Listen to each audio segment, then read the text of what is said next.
Siyempre, basta SB19, update natin yan. Mula kay AOG Moderators. Mission, the search for Manghuan Republic sticker packs.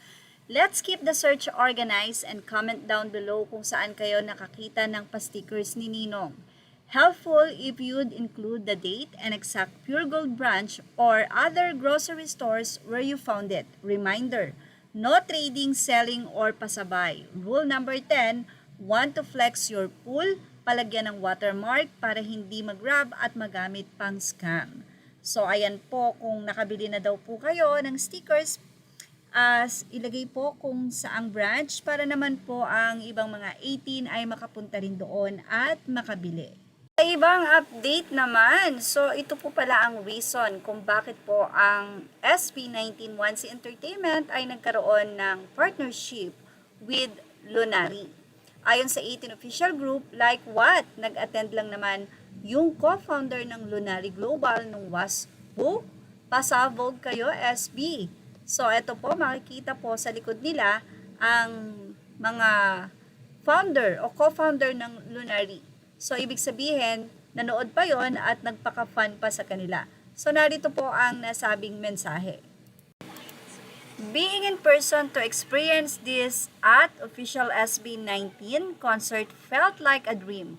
100,000 in attendance. Biggest solo act concert in Philippines history. Congratulations to the whole team of Onesie Entertainment at Yanni de Dios at Miss Frost at Mayor on such an incredible feat. Thank you for your kind hospitality this past week and I cannot wait to see more of the boys on the global stage. So excited for the future. So yan po ang ibinahagi ng co-founder ng Lunari na si Julia Q. Wu. So parang katulad ito na nangyari sa Summer Sonic kung bakit ang SB19 ay naimbitahan doon dahil mismo ang CEO ng Summer Sonic ay pumunta sa Manila upang manood ng kanila nga pong concert kung saan ay humanga siya dahil doon sa 2 days na concert ng SB19 ay parehong na sold out ang ticket. Naman say ng mga fans, Summer Sonic CEO sa Sol Lunari Global co-founder naman sa WAS. Congratulations SB19, world domination is coming.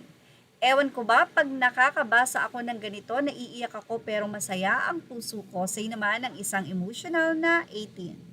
At yan ang ating Showbiz Now update. Images are all credit to the rightful owners. Thank you for watching Showbiz Now.